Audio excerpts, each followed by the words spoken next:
We often imagine sexuality as an identity-based word, or that it's something about our intimacies. But when we look around, we think about healthcare, when we think about marriage, when we think about public health, these are all places where our sexuality as individuals and as a group get really messy and blurry. My name's Eric Plemons. I'm an associate professor in the School of Anthropology at the University of Arizona, and I am the curator of the Downtown Lecture Series this year.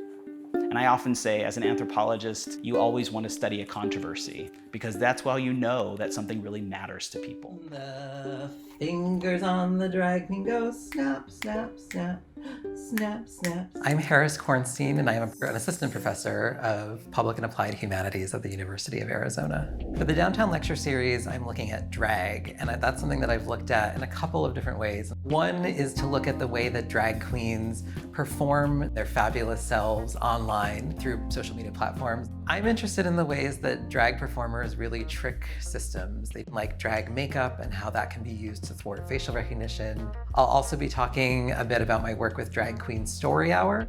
It's drag queens, drag kings, drag performers of all kinds, reading books to children in libraries, schools, community centers.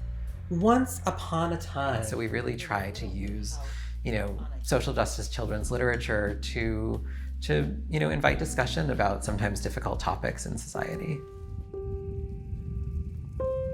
I research early California, and so I'm focusing in particular in post-gold rush California, a time of great flux and tremendous change. My name is Erika Pérez. I'm an associate professor of history here at the University of Arizona.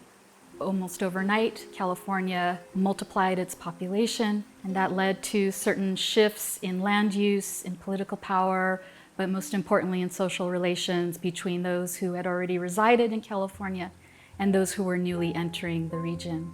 Because the gold rush tends to bring in much more men than they do women. Women are faced with certain limitations.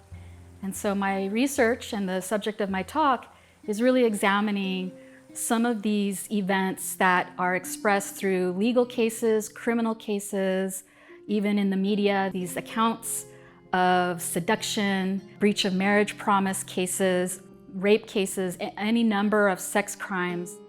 I think the study of sexuality is a really serious lens from which to evaluate American history.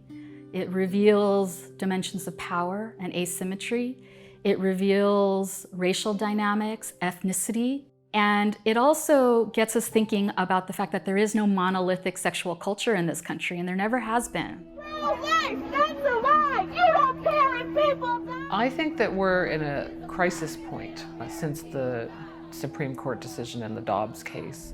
My name is Louise Roth. I am a professor of sociology, and I study gender, law, organizations, and reproduction. So one important aspect of reproductive justice is ensuring that everyone has access to the reproductive health care that they need. And of course, in the United States, not everyone has access to health care that they need.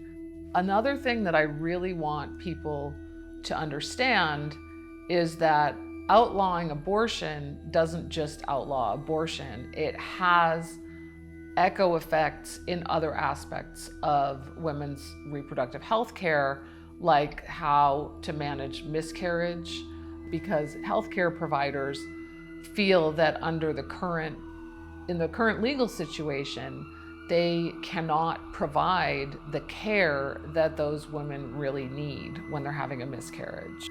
If you don't give women the right to terminate their pregnancy, there's a good chance you're also not giving them the right to make informed decisions about what is going to happen to them when they give birth. Everybody has a sexuality and everybody has a gender. Everybody. It's just, whose do we get to talk about? I work with teachers and in communities to look at the ways in which we can make schools not just safer for LGBTQ youth, but spaces where they can thrive. My name is Brochin. I'm an associate professor in the College of Education in the Department of Teaching, Learning, and Social Cultural Studies. In my talk, I'll give examples of stories from youth that I've met about what really transformative classrooms have looked like for them. I'll share some stories from teachers who have taken risks and shown up for LGBTQ youth in ways that I think other people can learn from. I believe in the power of stories to build collectives, and I hope that I can inspire some people to think about our communities in ways that they can learn to care for them and show up for them. What makes the approaches taken by social scientists unique and engaging is that we put people at the center of the conversation. So it's not about making a point, but instead, what are the concerns, what are the issues that are helping to shape this reality, the way that we're living it? And better understanding each of those things help us better understand the problem.